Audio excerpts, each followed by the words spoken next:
Hello, everybody. I'm Madame Sensei. I teach Spanish, French, and Japanese out here in the Pacific Northwest to high schoolers. And I am thinking my way through the Harvard Project Zero thinking routines. So if you want to help me with this, studio-nemo.com or ping me on the Minecraft Education Ambassadors or the Duolingo Educator Network. Now we are halfway through introducing and exploring ideas. We're looking at parts, perspective, and me. And of course, as usual, all the thinking routines for Harvard Project Zero are located here, pz.harvard.edu/thinking-routines, and the link is also in the description. So we're in introducing and exploring ideas, but this one also appears in investigating objects and systems. I won't talk about it again at that time because I've already talked about it here, and once is enough for me, right? A routine for exploring the complexity of objects and systems. This thinking routine does not have to be used all on the same day. You can encourage the students to sketch an object or system or a picture that you show them, make a diagram, draw a label caption. If you have a toy that you don't mind being broken, your students can take it apart. I suppose there's a possibility that someday I may let my students destroy my old Japanese word processor, but I just can't let it go. I did get out jeweler's loops at one point, and we looked at instant ramen. I'll talk about that in a moment. In my Japanese class. Did you know ramen has little holes in it? That's what makes it cook quick. So you got to choose an object or system and ask, what are its parts? What perspectives can you look at it from? How are you involved? See, this is the connections. I think that's pretty crucial in today's day and age, making those empathetic connections. But at any rate, you ask your students to consider who made it, how long it took to make it, and why they made it. So I've got a lot of DECA and FBLA students taking French, and they're always intrigued at how the business world is inverse in France of American business, because the customer is not always right. The customer has to be nice to the salesperson if they want to buy something. Software developer is going to make something, put it out there, and if people buy it, great. If not, oh well. That's kind of the attitude. I like this guy, he's funny.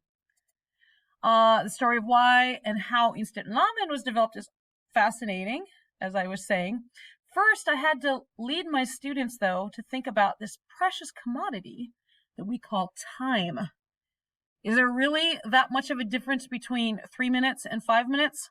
Well, if you're Japanese, yes, there is.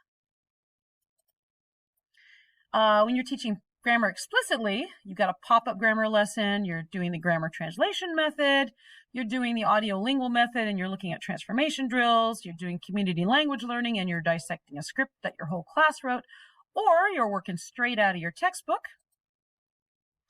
This thinking routine is going to need a particular amount of scaffolding.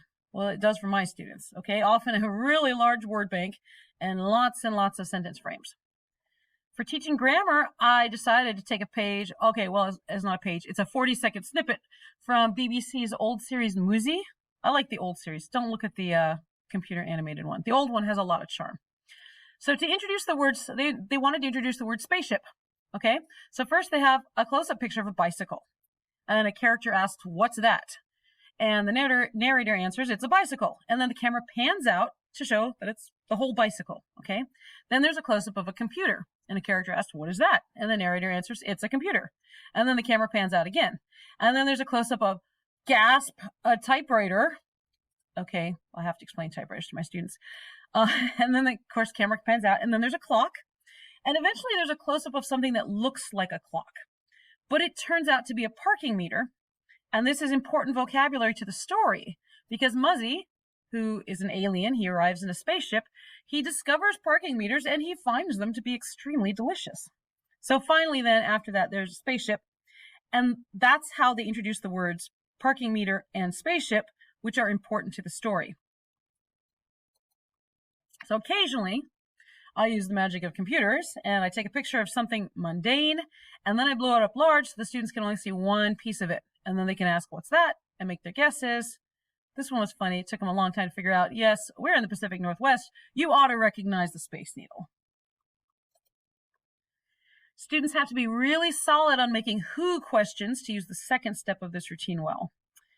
And then the final step is to get students to talk about how it relates to themselves. But that part is super easy because I statements are the first statements that students learn.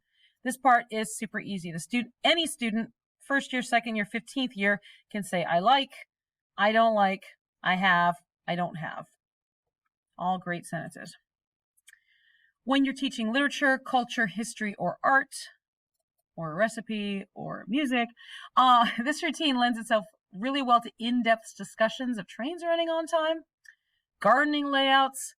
It worked really well. We were discussing impressionistic painting techniques, and first of all, we zoomed in on the painting before I even told the students what it was, what we were doing.